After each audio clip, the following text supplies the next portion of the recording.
You know, one of the most helpful aspects of the Al-Anon Fellowship is the opportunity to hear someone else share how they've used the tools of the program, the slogans, the 12 steps, and the traditions, and how that use has changed their life for the better. We're very privileged and fortunate that Chink has been willing to travel to Tyler today to do just that, to share with us all her own experience, strength, and hope. And she has an exciting and fabulous story, and I'm not going to take another minute of the time. I want to introduce her now. Please meet Chink and give her a warm welcome. Thank you. That's lovely. You'll say a prayer for me. I need it. Okay. My name is Chink, and I'm a grateful member of this worldwide fellowship called Al-Anon. Hi, Chink. Can you alcoholics hear me in the back? I want you to be sure and hear me. I talked for 15 years to one. That's 2 feet from me. Never heard a word I said. Not one. Still doesn't sometime. My friend Annette came with me this weekend, and we were laughing and commenting about what all we'd done since we started out. We left Friday morning real early in the rain, and we found it only takes 28 hours to get to Tyler. But the way we travel, we stop at all flea markets, we stop at all antique shops, we stop at all the good things that women like to stop at and enjoy, and we ate a lot along the way. That's something I've learned that I can do in the Al-Anon program. I used to think my husband had to go everywhere with me and do everything with me, and because that's the way it was. And he didn't enjoy it, and I didn't either. And so we finally learned how to communicate due to this program. I want to thank Rod and Kathy for giving me a call and asking me to share. I always feel it's a privilege to share anywhere, to give a little bit of my experience, strength, and hope. Because, you know, I never dreamed that I'd ever be in a program, a 12-step program, that would turn my life completely around. I've had so many people in AA that told me when I first came in that if I'd get the spiritual side of the program, that the physical and mental would fall in place. And I really wasn't interested in the spiritual side of the program. I had an alcoholic that drank 24 hours a day. He drank every night until he passed out, and I was interested in getting him sober. I picked up a joke. I love jokes. I love to laugh. I like to have a good time. And I think that if you don't enjoy laughter and enjoy living, there's something wrong with your program. Because I think that we're supposed to be happy, joyous, and free.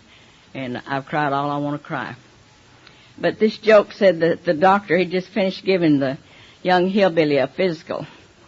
And he came back out, and the hillbilly was real concerned because he didn't feel good. His stomach hurt, his head hurt, he ached all over.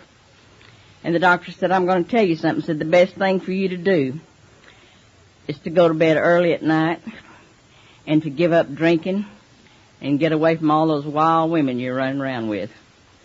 And the old hillbilly sat there on the table, and he looked up at the doc, and he said, well, let me tell you, Doc, I really don't deserve the best. What's the next? I like that. I like that.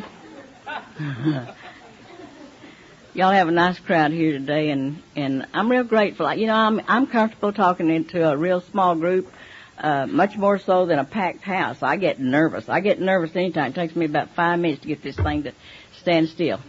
And my knees, you know, knock a little bit, and Gwen's made me very comfortable. We've had some laughter and everything, and I do feel more relaxed now.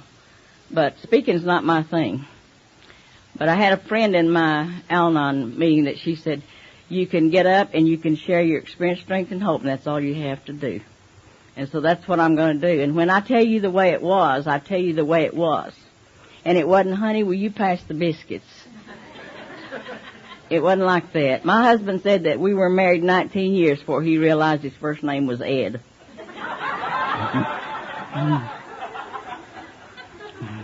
And I'm not proud of that, but that's the way it was at our house. I was an only child, and I was born and raised in a small town in northeast Texas, a little town called Honey Grove, and some of y'all know where it is. And we just had a ball there this weekend. They're some of the dearest people that live in that town still. And yet I couldn't wait to get away from there. I was an only child, and my mother and Daddy gave me a lot of love, but I didn't like discipline. I never did like discipline. I wanted to do things my way. And I could wrap my dad around my little finger just like that. I mean, anything I wanted or any time I wanted to go somewhere or do anything, it was all right with him. With my mother, it was a different story. I finished high school there, and I enrolled in North Texas State Teachers College. And I went a couple of months and quit. I didn't want to go to school. And I went back home, and I stayed home for a while, and my mother and I did not get along, and we had, as long as I was a small child, we got along because she had control. But it was when I got up and discovered boys and got into high school and everything that things started changing. I loved my mother. She was a good lady. It was just that we were so much alike. Our temperaments were so much alike. And I know that she loved me. And I know, and I'm very grateful to be in a 12-step program where I could make amends to my mother before she died. I told my mother many times, I said, you know, when I get up to be a lady and meet a man that I think loves me, that I'm going to marry him, and I'll never talk to my husband the way that you talk to my daddy, because I've seen my mother throw tantrums, and my daddy was a kind, easygoing man, and he'd just turn and walk away. He wasn't a wimp or anything. He just didn't like arguments, and he'd never say anything back. Now, I married a boy that's just exactly like my daddy. I mean, I can throw tantrums or get mad or whatever, and he would never say anything back. And I want to tell you something, that hurts. That hurts, because you have to live with the words that you put out, and you can't get those words back. After I finished high school and started to go into college, I decided I didn't want to go to college. I came back, and I got a job working there at a little picture show. And I was cashier there, and there was a boy came through and worked there in that town for a while, and sure enough, he asked me to marry him, go back to Kansas City with him. And so we were married, and I moved to Kansas City, and I knew that when the minister said that he pronounced us man and wife, that I had done something that I wish I hadn't done. That was not the way a marriage should start out. But I married to get away from my mother. And so now I'm going to show her that I can live with this man and I can love him and I can be a wife to him. And for 4 years I lived in Kansas City, and I was not a real unhappy person, but I wasn't a happy person. And so I decided that I was going to call my uncle in Norman, Oklahoma. And I called him and I asked my uncle, could I come live with him? And he said yes. Because, see, I was his favorite niece. And so I went to Norman, Oklahoma, and this is during World War II, and I'm going to tell y'all that I am not a young spring chicken, and you can tell that. Like I said, time I get through undressing at night, there ain't much left of me. But anyway, what you see is what you get. So anyway, I moved to Norman, Oklahoma, and went out and applied for a job out there and got to be cashier at the South Base at Norman. And I worked there, and there was a lot of boys there, and I like boys better than women, and so I enjoyed my work out there. And I went to a lot of dances, and I went to a lot of the parties and things, and I had a good time. There was a boy came into my life, and I just knew that he was absolutely the one that I was going to marry. And we went together 4 years, and everything was going good. And when one night he came up to the house, and he said he had something to talk to me about. And I said, well, what is it? And he said, Chink, he said, I don't know how to tell you this, but he said, I don't think I'll be back. And my balloon just went down. And I said, well, what's wrong? And he said, I don't know what to tell you. He said, but I just want to get away. And I believe today that I smothered that boy until absolutely he couldn't breathe any longer. I watched every move that he made. I called, I checked on him and everything else. Because, see, I wanted somebody that I could just hold and love to pieces. I wanted something that was mine, and I thought that's what he was. And so that night after we talked over and I went in the house, I mean, my world was totally destroyed. Because I loved this man with my heart, body, and soul. And I knew that it was all over. There was for a while that I did not go anywhere or do anything. I had come back come up to Oklahoma City after the base closed, and I got a job working there, and I would go to work of a morning, and then I'd go home at night, and I'd go to bed. And I mean, I really did not care any longer. I thought that the God of my understanding at that time was a revengeful God, and that he was really zapping me good. And I kept thinking, is it the way I lived when I was in high school and partying and having a good time, or what was it? But I knew I didn't want anything to do with that God. And I'll do it my way, and I'll live my own life, thank you. And that's what I did for a while. And so I didn't know anything about prayer. I didn't go to church. I lived my way. There was a girl that lived there in the home where I did, and Mary Jane was going to get married. And I was angry about that, because we had talked about all this and everything, you know, and she did. They got married, and they moved to a little home there, and she said, later on, said, I want you to come over and to have dinner with us. And I said, Mary Jane, I don't care about going out and eating. I said, I've got a good job, and that's all I'm evidently supposed to be doing is working and going home. And they would come over after me and try to get me to go, and I wouldn't go. One night, she called me, and she said, I'm not going to call you but one more time. And she said, I'm going to ask you one more time, will you come over and have dinner with us?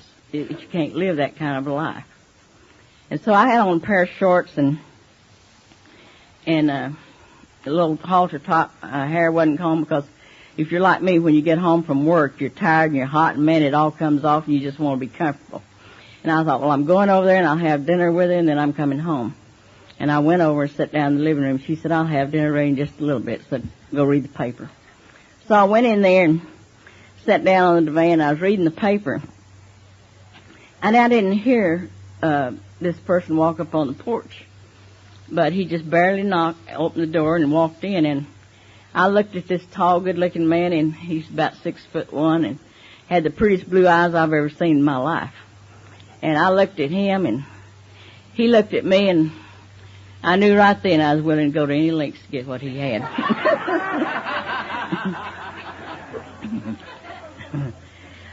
We had a good time that night. We had a good dinner, and Ed took me home. And we sat out in the car and we talked, and he told me all about his life. Or, well, he told me some of his life. I learned later more about his life. And I told him all about me, and I didn't leave out very little. And so we started going together. And we went together every night. I want you to know we went together every night for 6 months. And I was nearly dead, and he was too. And his mother said one night, she said, I don't know why you kids don't get married. She said, you're just wearing each other out. And I said, I think it's a good idea. And so when Eddie took me home that night, I said, I think your mother had a good suggestion, and I wanted to talk to you about it. I said, I've been in a relationship. It did not work for me. Back in that time, we called it shacking up. We didn't call it relationships. That was the real hardcore word for it. It did not work for me, and I doubt that it'll work for you. Because, you see, I didn't have God in my life then. I'm doing things my way. And God will come back into your life sooner or later. He did mine. And so I told Eddie, I said, I want to tell you one thing. I said, I've been hurt, and I've been hurt deeply, and I love this guy with all my heart. And I said, but I'm going to tell you, I do not intend to go with you and live with you and act with you the way I did. If you want me, then we're going to get married. And I said, do you want to get married? And he said yes, and so that did it. I proposed, he accepted, and we were married on May the 21st, 1950.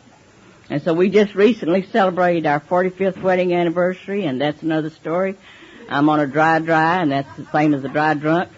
And I'll tell you more about that after a while. But we have a good marriage. There's a lot of things happened in our life when we got married. The first year. And I still wondered about God and what had I done that I was having to pay so much. And this would go in my mind. But you see, I was really crazy about my dad. And I mean, he was the God I looked up to. And they called me one morning at 7:30 and they said that my dad had died of a heart attack. And I want you to know that I hated God with a passion. Because as long as he was there, I was not afraid of anything. I knew I could call my dad, and I knew that he was there. And now he's taken away from me, and I really did not care for God. I mean, I hated him with a passion. I stood in my living room, and I told God that I didn't like him. I told him that I wasn't being treated right. We went home, buried my dad, and came back, and it couldn't have been 6 months later that Eddie had been married once before and had a little 3-year-old son. And we had the opportunity to get that little boy on December the 24th, full custody of him. And so we go to court and we get full custody of this little 3-year-old boy. And I became an instant mother, and I didn't know anything about being a mother. But again, the thoughts went in my mind, I'm going to be a good mother to that child, and I'll never treat him the way that Mother treated me. Now, Mother was not mean to me. She was one that disciplined me. But at that time, I felt like I took a lot of abuse from her when she'd get angry at my dad. And I found out later on that I used a lot of my anger on that little 3-year-old boy to get even with my husband. I'm not proud of that. I'm glad I'm in a program today that I can make amends. And I have made my amends to that boy, and we have a good relationship. But we got custody of Bobby, and my mother was still living in Honey Grove, and we decided to move her up to Oklahoma City with us. So now we've got a little boy, and now we've got a mother, and here's Eddie and me, and the house is a little bit crowded. But my mother was just like a babysitter for us. The boy loved her dearly.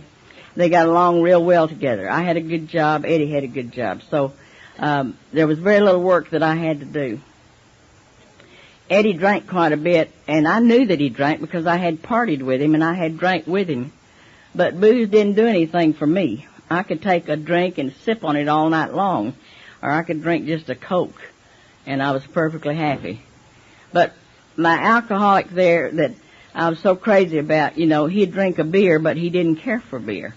And then he'd start mixing Windsor Canadian. And then it was just straight Windsor Canadian. And I'm watching him because, I don't like that.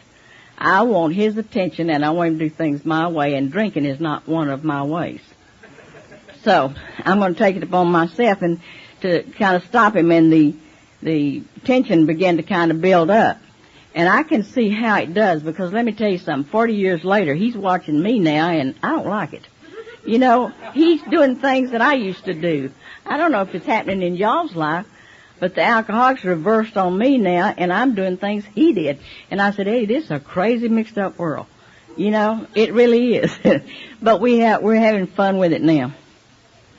But I was watching him, and he would go out to party or something, and most of the time I had to drive home, and this aggravated me too, because he lay over there and sleep. I'm not telling Eddie's story. He told me he said, if it wasn't for me, you wouldn't have a story. And I said, if it wasn't for you, I wouldn't need a story.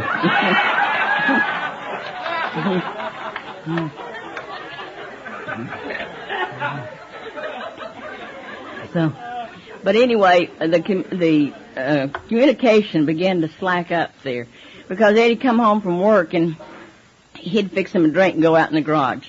And he was a ham operator, and he stayed out there a lot, and so I didn't think anything about it. I thought, he's talking to the boys and everything's going fine. And I'd stay in the house and argue with Mother and Bobby and get all uptight and everything and go on to bed. And this went on and on and on. And they say when you look for trouble that you can always find it. Now, we have 2 steps into the kitchen, and Eddie would come in at night around 11:30 or 12, and sometimes he'd make both steps, sometimes he'd make one of them and hit the floor. And I always thought, he's so tired, and he stays out there in that garage so long, he really needs to get more rest and more sleep. And it wasn't that at all. Then I got to looking at his eyes. I got to studying him. Did any of y'all ever study your alcoholic? I know a lot of times he'd lay back in the recliner, and I'd go over there and open his eyes up like that, and I'd look at him, and wasn't nobody home. And if there's something else that I left out, and y'all tell me after it's over, because I tried everything that I knew to get him sober. I sat on that chair by Eddie so many times, and I'd look at him because I knew that I loved this man, but I knew that he was drinking too much and things were getting out of hand. And I told him, I said, Eddie, I said, don't lie to me. I can't stand somebody to lie to me. Don't lie to me about drinking. And he said, I'm not drinking, just a little glass, of booze every now and then. And so I tried to go along with that. I sit on the side of his arm and I'd say, Eddie, tell me what's wrong with me. Because I thought, if you tell me what's wrong with me, I'll try to do different. Because I really wanted that marriage to work. And he'd say, Chink, there's nothing wrong with you. And I'd say, well, why can't you stop drinking? And he'd say, honey, I can anytime I want to. You heard that before. And I guess at that time he really thought he could and that he wasn't drinking enough. I don't know. But the tension kept on going. I mean, it just kept getting heavier and heavier and heavier. Mother and I got into it. My mother moved out. And Bobby got where he didn't want too much to do with me. He would, be around me a little, but very little. And Eddie would keep this drinking up, and so I thought, it's up to me to stop him from drinking. And so if you ever talk to your alcoholic and that just goes in one ear and out the other, they don't hear a word you say. And I can't stand that rejection. I mean, I want you to hear what I've got to say. And so I told Eddie, I said, I talk to you and it doesn't mean a thing to you, and I'm going to treat you just like you treat me. I said, for about a week, I'm not going to say a thing to you. I said, I'm just going to ignore you. And so for about a week, I'd get up of a morning and I'd pass Eddie in the hall and he'd look at me and smile. The man never gets mad. I told Rod this afternoon, he makes me so angry. He never gets mad. He never gets upset. He just accepts the world the way it is and goes on. And he has a beautiful day every day. And I'm just the opposite. I've got to work through things. I'm an Al-Anon. I'm a sick Al-Anon. I still have to work through some of these things. But I've got a program and I know when I need to level off. But I sit there and I'd tell Eddie, I'd say, Eddie, right up here, I know this brain is telling me what I ought to do, but I know my heart's telling me something else, and they wouldn't get together. And I think I'll try something else just one more time. And I'd tell him I'm not talking to you for a week. And I wouldn't. I wouldn't say anything to him. I'd look at him. I'd set the table, and I wouldn't talk at breakfast. We had a little dog, and it was a little rat terrier, and her name was Lucille. And I'd say, Lucille, go tell your daddy breakfast is ready. And that little dog go in there and look at Eddie, and here she'd come back. And Eddie'd appear in the front, and we'd sit down and eat breakfast, and he'd go to work. That dog communicated for us because we didn't talk. We'd send messages by this little dog. I tried divorce 3 times. Now, I want to tell you something. I would think if I start to divorce him, he'll see that I'm really serious and things will change. Well, I packed his clothes up. I packed his electric steel guitar up, and I can't even lift that thing now. But I packed that steel guitar up, and the amplifier, I packed everything he had in his car, and I told him, I said, Eddie, I said, I'm filing for divorce, and I want you out of here. And what made me mad was he got in the car, and he backed out, and he waved at me like that. That wasn't the way I wanted him to leave. And so I'd let him stay gone for about 30 days, and then I'd call him and I'd say, Eddie, I need to talk with you. Because, living in a house by yourself is pretty lonely. And when you get to thinking about it and taking your only inventory, you had a big part in that. Or I did. I'm speaking for myself. But I thought, maybe I could have been a little bit different. Maybe I could have acted a little bit different. And I'd call him and I'd tell him that I wanted to talk to him. He'd come over and we'd go back together. But nothing had changed. Nothing had changed. He's still drinking, and I haven't gotten a program yet or done anything different. There was another time that I worked out at the hospital. I've tried everything there is to try to get the alcoholic sober, because by now he was really drinking into heavy drinking. And I worked the emergency room charts. And I remember going into one of the charts one day, and it had down DOA, and that's dead on arrival. And out at the side it said alcoholism. And I thought, I need a copy of that to take home and show Eddie that it can kill you. And I Xeroxed a copy off. I went home, and I waited on him. And when he came in, I said, Eddie, I said, fix your drink. I want to talk to you a minute. So he fixed himself a drink, and I said, honey, see this chart right here? It says DOA, and he said, yeah. And I said, out here it says alcoholism. I said, that stuff will kill you. And he sat there, and he took another swig of his drink. And I said, look down here. The diagnosis says acute alcoholic. And he said, that's what I am, acute alcoholic.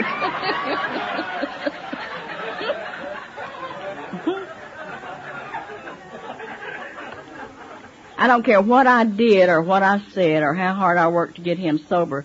It backfired on me. It always backfired on me. Everywhere that I go and share, somebody say, tell this story about the Epicac. So I'm going to tell the story about the Epicac. I worked out there, and I went through the emergency room one day. This little boy was out there, and he was so sick. He was up chucking all over everything. And I stopped and I said, what in the world's wrong with that child? And they said, he's taking an overdose, and they've given him some Epicac in a Coke, a teaspoonful. And I said, good Lordy, it makes them throw up like that? And she said, yeah. And that little light bulb just started flickering up there, and I thought, well, I'm going to get me some of that, and I'm going home. And so the nurse gave me a bottle of it for my grandkids that I didn't have, and I went home. And I had to climb up and get the Windsor Canadian bottle down, but I emptied it out, and I thought the little boy was small, but Eddie's 6'1". He ought to have all that in that bottle because it won't work, just a teaspoon. So I took out the bottle of whiskey, and I poured in that whole bottle, shook it up, looked at it through the light, and it was perfect, blend perfect. And I couldn't wait for Eddie to come home. He came home that afternoon, and so it was hot, and I said, honey, fix your drink, need to talk to you. So he came in and sat down and had his drink, and I didn't know that worked real fast. I thought, like 30 minutes or something like that. And so I was standing behind him, and he took a great big swig of that and swallowed it, and the minute it hit his stomach, it was up. And he was out of that chair, and he was throwing up all over everything. I mean, everything. And it scared the daylights out of me because it hit my divan, it hit the coffee table, he was going into the bathroom, all over the floor, and I said, Eddie, hold your head down. God almighty, hold your head down. Because, I mean, it was all over everything. And I said, that's the first time that Eddie and I ever went down on our knees in prayer. In front of the commode, but he was turning red. His body was turning red. His face was turning red. And the first thought I thought of was, you are going to Big Mac. And I didn't want to go to the penitentiary. And I knew that that's where I was headed. And I prayed to God that if you'll just let him live, I promise you I won't do it again. And I have promised and done things and done the same thing over and over, think I'm going to have different results, and didn't. I'm going to hurriedly tell you that the very next night we had company, and Eddie asked me, would I fix us something to drink? And I said, Eddie, you don't want anything to drink tonight.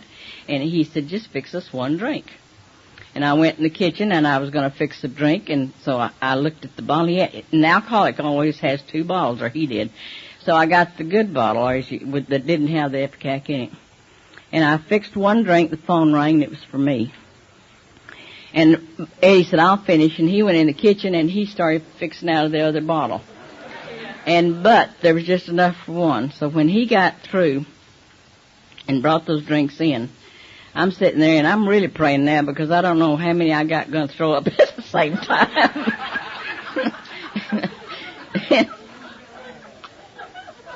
But he was the one that got the drink that had the Epicac in it again. And so Jacqueline and Johnny sitting there, and we were visiting, and Eddie took this sip, and he took a great big sip of it, and he did exactly the same thing he did the night before. He started up chucking all over everything, and Jacqueline's eyes got like this, and she said, my God, he's going to die. And I said, I know it. And I go back in the bathroom, and I'm bathing his face, and I'm saying to God again, I promise you this time, really, I won't do it again if you just let him live. And for a couple of days, he didn't drink, but it did not stop him. I have tried everything there is to get the alcoholics to stop, and I've tried things that hurt, and I'm not proud of. I remember one time, Eddie loves country and western music, and they were having a telethon. He came home one night. He said just to be with me, and I knew what he came home for. He came home to fix a drink to watch that country and western telethon. I was way ahead of him. So I go to bed early, and about the time that I get almost asleep, my bed starts rocking like that. And I raised up to see what's caused it, and he's sitting in there in the bedroom. He's got his feet on the springs of the mattress, you know, and the music's playing, and he's vibing with it, you know, going right along. My bed's just rocking. And I said, Eddie, get your feet off this bed. I've got to work in the morning. And he said, I come home to be with you. And I said, you didn't come home to be with me. You came home to drink and watch that damn music. I'm going to tell you that this is the way I talked when Eddie was drinking. And I'm going to talk the way I've talked then. Because I was taught later on that I had to clean up my act and clean up my language and let you know that I have changed. And that's exactly the way. But that's the way I talked then. I said, get your damn feet off this bed. And he said, let me tell you something. He said, I may walk out of here and I may not come back. I said, do whatever you want to. Well, he decided to go to bed, so he flipped the light out, and he was going to go over me, and I'm laying there on my back. And I thought, I'll help the son of a bitch. So I put my feet up like that, and we go over like that, and he overshot the runway. He was down on the floor, and the next day while I was at work, he called me, and he said, Chink, he said, I tell you, I can't breathe. And I said, what's wrong? And he said, I don't know, I must have pleurisy. He said, I really ache. And I said, well, let me call the doctor and get you an appointment. So he went to our family doctor, and the doctor x-rayed him, and he had 2 broke ribs. And I thought, I know how he got those broke ribs, but I'm not saying anything about it.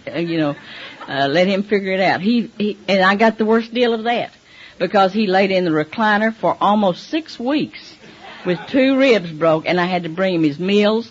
I waited on him hand and foot. And I thought, I never learn. I keep doing the same thing over and over, expecting different results.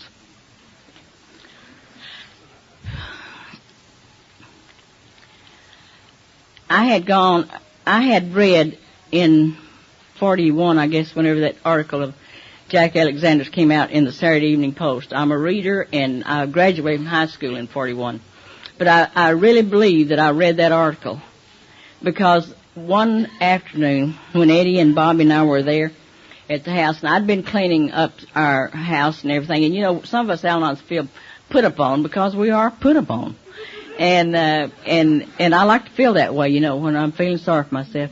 And so, Eddie was in there and Bobby watching TV, nothing going on, and I walked in there and I put my finger right in his face and I was telling him what an SOB he was. And nobody's talking except me, and I'm right between him and the TV. And Eddie just looked at me like, you are so sick. And Bobby looked at me, and by then that child was about 12 years old. And he looked at me and he said, Chink, my daddy's all right. You're the sick one. You're the sick one. And I started crying, and I went to the bathroom, and I closed the door. And I stayed in there for a while, and I looked at myself in the mirror, and I thought, what's wrong with you? You used to enjoy life. You used to laugh. You used to have a good time. And look at you now. You don't have makeup on. You don't have your hair combed. You don't give a crap. What's wrong with you? Eddie's not bothering anybody, and Bobby's not bothering anybody, and you're raising hell. And something in my mind kept saying Alcoholics Anonymous. And I didn't know anything about Alcoholics Anonymous. I didn't know where it was or what it was. But that little inner voice kept saying Alcoholics Anonymous. And so I went in and I thought, I'm going to call, if I can find a place called Alcoholics Anonymous, I'm going to call down there and see if I can get help. And I found the Kelly Club, and I've got a friend call it already, shaking his head. But I went to the Kelly Club. I called to the Kelly Club, and there was a man down there. And he answered the phone, and I said, I want to know if you could send 2 men out to get my husband sober. And he said, honey, he said, does he want to get sober? I said, hell no, he doesn't want to get sober. I want him to get sober. He's passed out. And he said, well, unless he has a desire to stop. Now, this was way back 21 years ago. He said, if he doesn't have the desire to stop drinking, there's not anything we can do. And I gave him a piece of my mind and hung up. And I started crying again, and I went back in that bathroom, and I thought, I know that said Alcoholics Anonymous helps drunks, and my husband's a drunk. And I went back to that phone, and I called again. I got this same man. And I said, I have a friend that has a husband that's an alcoholic, and she needs help. And he said, honey, what's your address? And I said, I live at 1610 Carlisle Court. And he said, I'll send someone out to talk with you. Now, I want to tell you how this program worked. They sent a lady out to talk with me, and her name was Betty J. And that dear little lady came out, and she told me about Al-Anon, and she told me that the program would help me to learn to understand that alcoholic, and that I could be happy whether that alcoholic was sober or not. And I listened to her, and when she got through, I said, Betty, I am not the sick one. He's the sick one. And she said, well, whether you're sick or not, why don't you come go with me to the meeting? And I said, I don't know that I'll like it, but I'll go with you. And so she came and picked me up the very next night. And we went to a meeting, and that meeting was over on the Classen Club. And the Classen Club was 3220 on Classen Boulevard at that time, big old two-story house. And so I went over there, and I knew I wasn't going to like that, because the Al-Anons had to go around to the back. I'm not second class, I am first rate. And so I go up to the front door and knock, and the AAs open the door, and they let me come through. I'll be forever grateful to Woody Ward. That's the sweetest little man, and he had 32 years sobriety. But he was just about my size, and he would come up to me, and a lot of times, and he'd say, Chink, how are you tonight? And I'd say, I'm fine, but Eddie's home drunk. He'd look at me with those beady eyes, and he'd say, I didn't ask you a damn thing about Eddie. He said, I asked you how you are. And I thought, you're really a clown, and you're really smart ass, And so, but he became one of the dearest friends that I have ever had in AA, and he helped me tremendously. He used to say, Ed's going to make it in spite of you. That didn't sit well with me either. But anyway, I went for 6 months to Al-Anon. I went with Betty J. For quite some time. Now, she has recently been diagnosed with Alzheimer's, and she doesn't recognize me or anything like that. And I think, but for the grace of God, that could have been me. But she's the one that came and called on me and took me to meetings. She's a precious woman. Her life did not go like mine did. She and her husband got a divorce, and she's lived alone for many, many years. But Betty helped me an awful lot. She would not give up on me, and she said, Chink, she said, you've got to go to the meetings, and you've got to listen. I was one that interrupted. If you said something and I didn't like it, I'd say, yes, but, or what if, and they'd say, pat me on my knee and say, honey, just keep quiet and listen. Just keep quiet and listen. And I'm so grateful to all those old-timers that were here, because Gertrude was another one, and she used to tell me, Chink, just listen. Just listen. And I'd get real aggravated at her. And she'd say, if you ever share at open meetings or anything else, she said, just be Chink. Don't add on and don't take away from, because those people can read you like a book. And I know that to be the truth. And that's what I said. I try to speak from the heart to reach another's heart.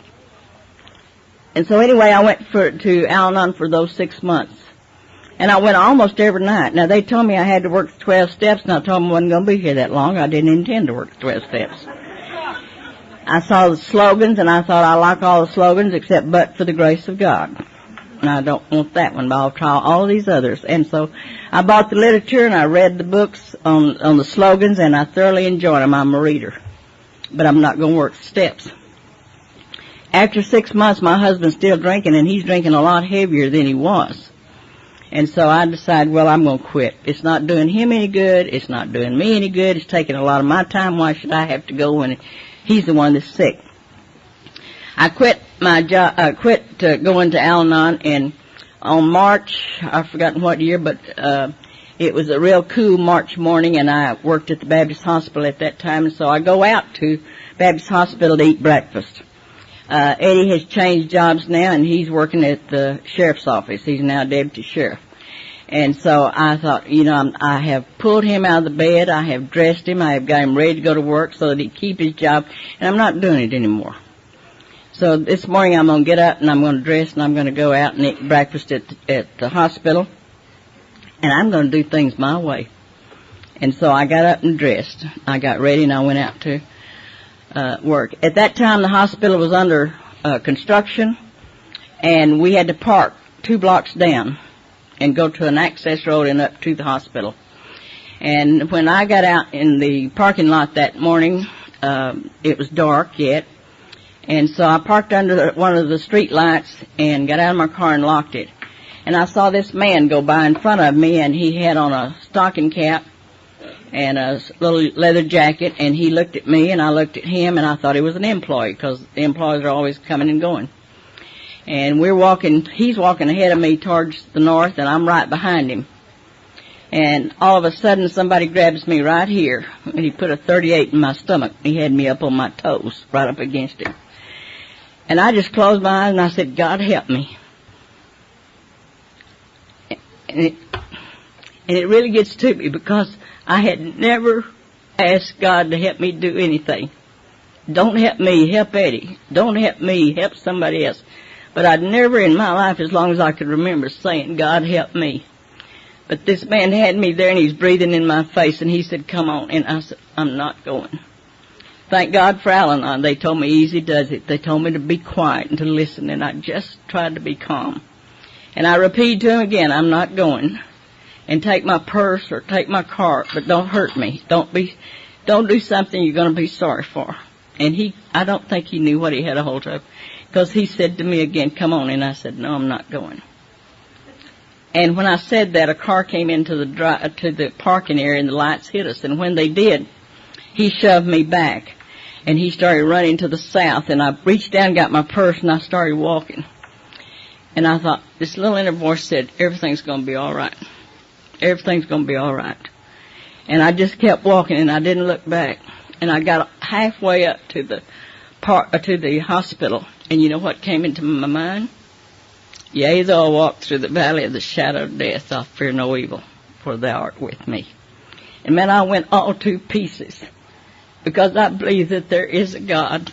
He does love me, and when I really needed him, he was there. And I realized then that he's been with me all these years. I went into the emergency room, and they called my husband, and he came and got me, and he had to go through all the police work and stuff. And so we went down there, and I don't know, when I got in that car and I looked at Eddie, I had a different feeling for him. I couldn't explain it. I just had a different feeling for him. He is a child of God. He is a human being. He has a heart. He can love just like I can. And he is a child of God, and God loves him. And I looked at him, and I said, Eddie, I'm going to tell you something. I said, I know a spiritual experience. I know it was, because I said, I absolutely felt the presence of God in that parking lot. And I've never had that feeling before in my life. And Eddie said, he would have killed you. I said, he didn't. And that's what counts, he didn't. And I'm going to Al-Anon tonight. I don't care what we have to do today, but I'm going to Al-Anon tonight. And this time I'm going for me instead of for Eddie. And I went back to my Al-Anon meeting that night. And I told him, I said, I'm here because I want to learn what I'm supposed to do. And I started listening, and I started learning. And I believe that I did have to work the steps. I heard him say the 3 reasons that I ought to be at an Al-Anon meeting. That's to help myself, to better understand the alcoholic, and to find a more spiritual way of living. And I was slacked off on all of them. I went to a meeting just about every night. And I did not say, Eddie, I wish you'd go or anything else. What I learned to say was with common courtesy, Eddie, I'm going to an Al-Anon meeting tonight. It's because I love you. And I'll be back in about an hour and a half. And I'll see you later. And I'll walk out the door. And Eddie told me later on, he said, I wanted to drink, and I wanted to have that drink before you got home from work, from the meeting. But you got where you stayed out a little bit longer and a little bit longer because, you see, they were saying, let's go have pie and coffee. And I enjoyed going and having pie and coffee and listening to other alcoholics and Al-Anons talk. And I kept going with them and going with them. And I wasn't scared to come home. I didn't have to lie to him. A lot of times I'd come in, and I can tell you exactly when I released Eddie with love.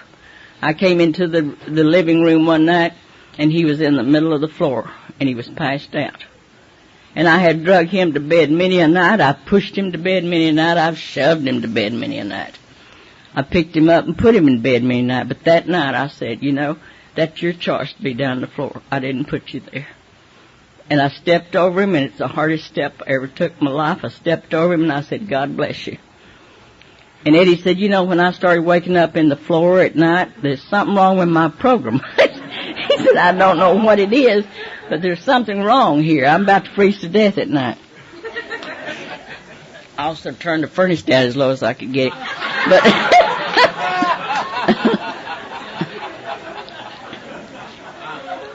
But I learned to smile and to laugh, and I was beginning to get back.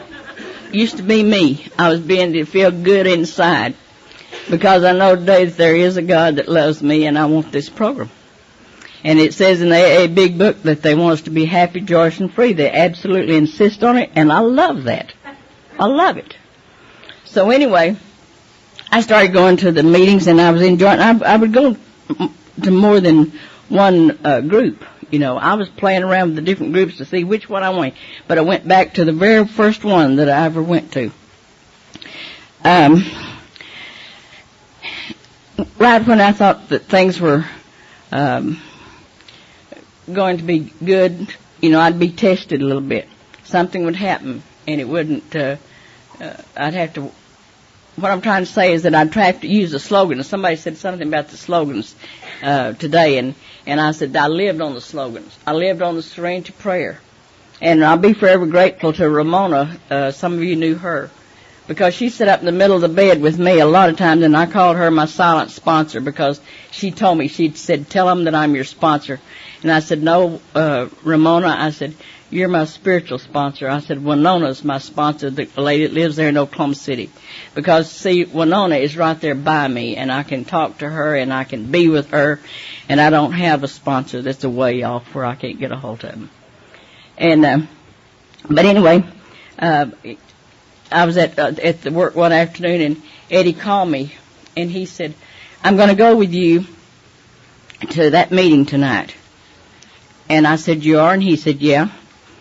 And he said, I'm not going to sign anything, and I'm not going to give him my name, and I'm damn sure not going to give him any money. And I said, it's all right with me, because you see, at that time, it really didn't make a difference to me. I would love for him to come go with me, but I'm not insisting on it, because I know he's got to make that decision. And so when I got ready to go that afternoon, he came out and he had on a suit. I don't think I've seen a suit on him since, but that night he had a suit on, and he was all dressed up. And I was proud to go to the AA meeting with him. He looked good, and he didn't drink. And we went to the Kelly Club, and this is a way that God works in my life again today. We went to that meeting at the Kelly Club, and we were late, and we had to sit at the back. And as we came in, there was one man that was talking from the podium. And I looked at him, and it was Leroy B. And this man and I had worked together 15 years in a wholesale jewelry company there in Oklahoma City. Eddie looked at me, and he said, my God, is that Leroy? And I said, yeah. He said, I didn't know he was in AA. I said, I didn't either. And I knew that he should have been, because I'd worked with him, and working a wholesale jewelry, you really see a lot of alcoholics. And so Eddie said, had told me that we're going to leave immediately after that meeting was over with. And instead of leaving immediately afterwards, he took my hand and we went down to talk to Leroy. And we walked down there and Leroy said, Chink, is it you or is it Ed?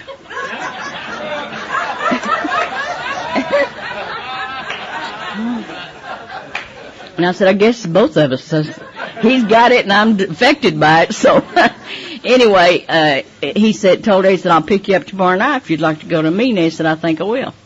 Eddie went to a meeting with Leroy that night, and he come in and he was just kind of like a different person. But I'm going to tell you that I'll be forever grateful to Alcoholics Anonymous. Eddie could not make that first year, or he did not make that first year of sobriety. He could go for 2 or 3 weeks, and then he'd have to have another drink. And I could not understand why he couldn't stay off of it if I could, but he wouldn't do it. But he would go with me on Friday nights to open meetings and listen to those speakers.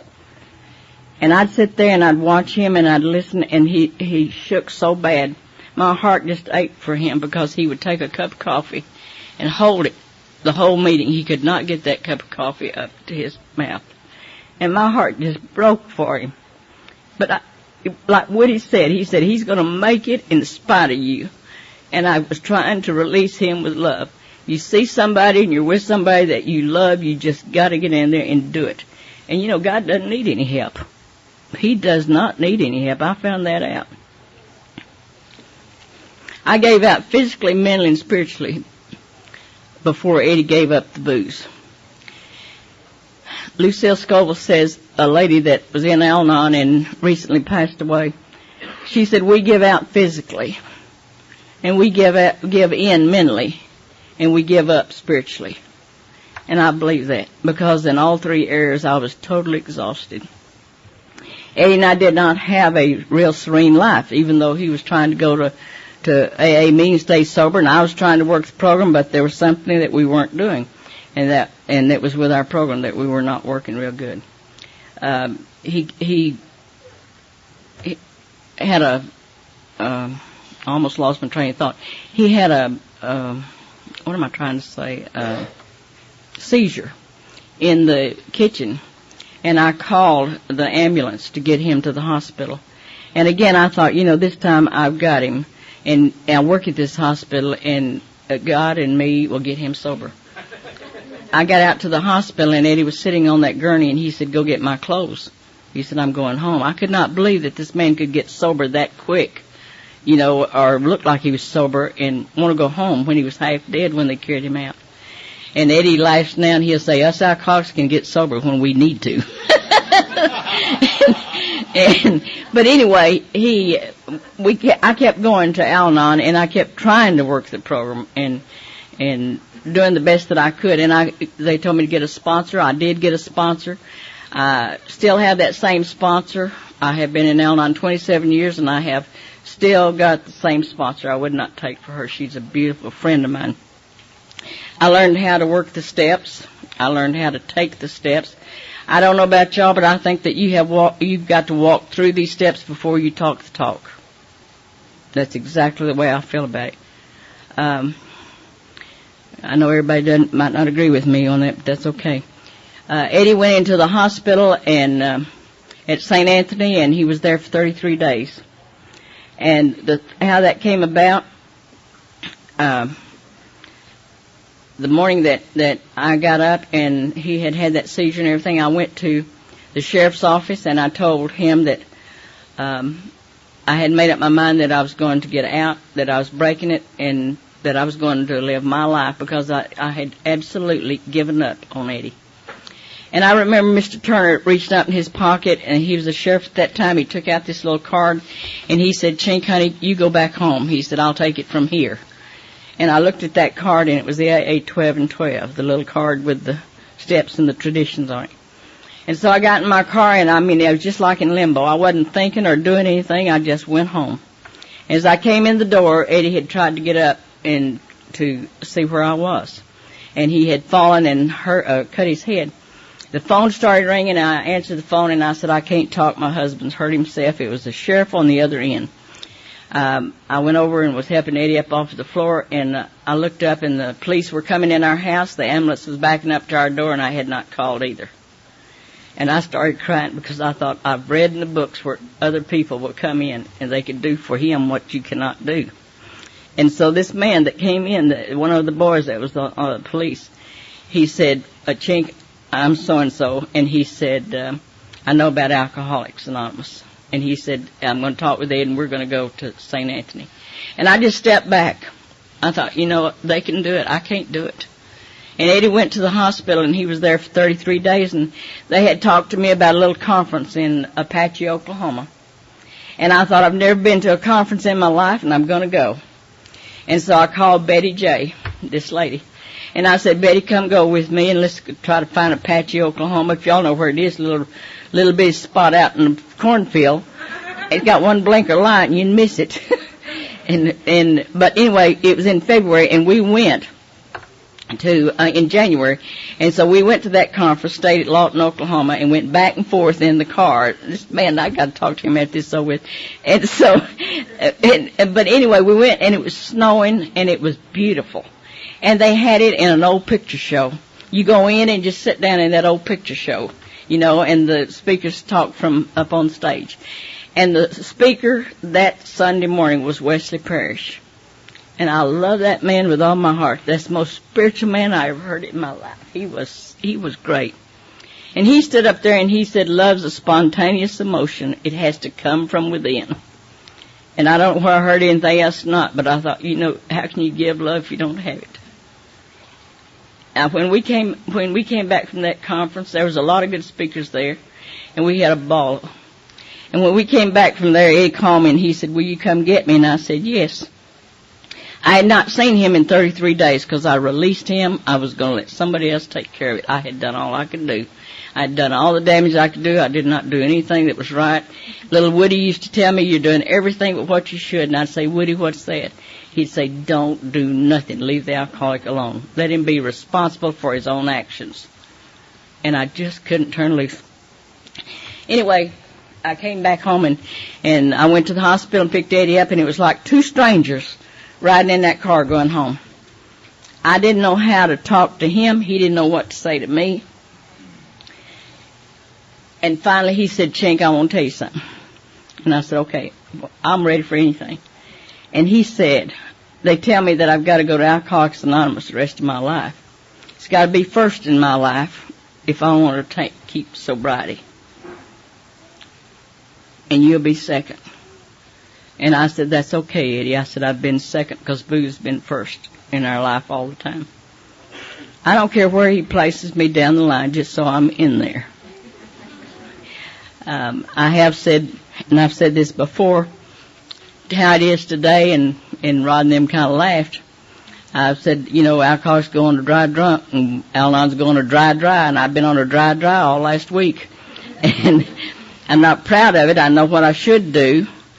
And I know what I'm going to do. It took a meeting like this to get up there and say, okay, if you're going to walk the walk, you talk the talks, and go home and say to Eddie, because you started. You know, I hate to have to make amends to him. I really do, because he enjoys it so much.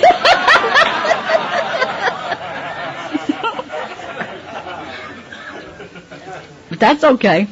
Today we have courtesy in our home. One of the girls asked me, how do you communicate with your husband? And, you know, I did not know that communication is when one's speaking and the other one's listening. When we communicated, we both talked at the same time. And I'd say, hush, I want to finish this. And he would. But now then we have common courtesy, and I can speak to him and tell him exactly how I feel and exactly what's bothering me, and I don't pull any punches. Eddie can rebut me.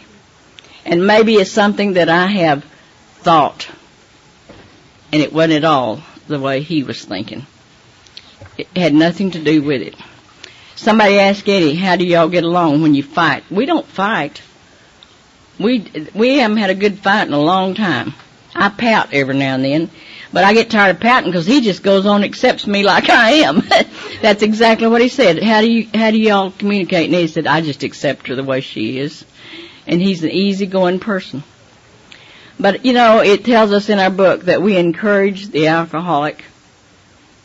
It doesn't say that we get up and that we run them down and we knock them down and all that.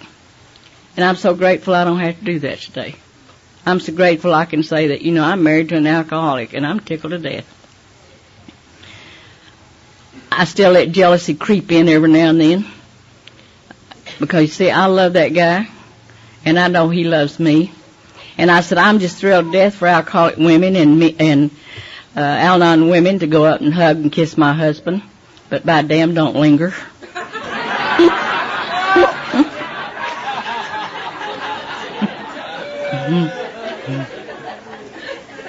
We do. Eddie and I have a confidence and a trust in each other that we never had before.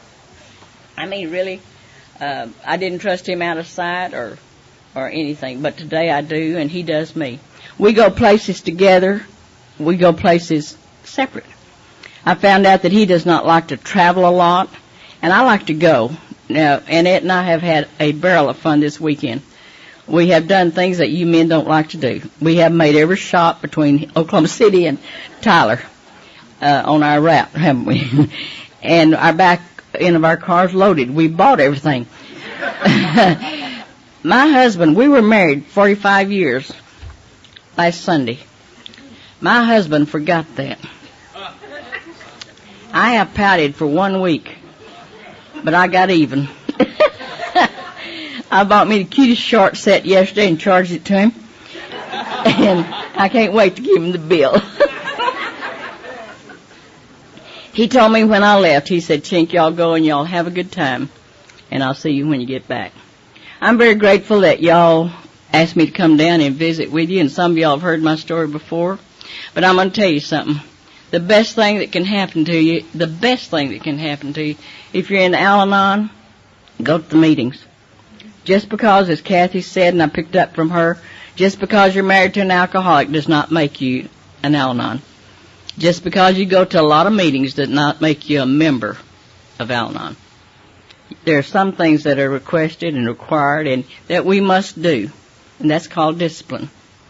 We have the greatest meeting in Oklahoma City, and that's the We Try group on Thursday night at St. Stephen's Presbyterian Church. Starts at 8 o'clock. If any of y'all are ever there, come see us. We'd be glad to have you. And I want to thank you for inviting me. Thank you.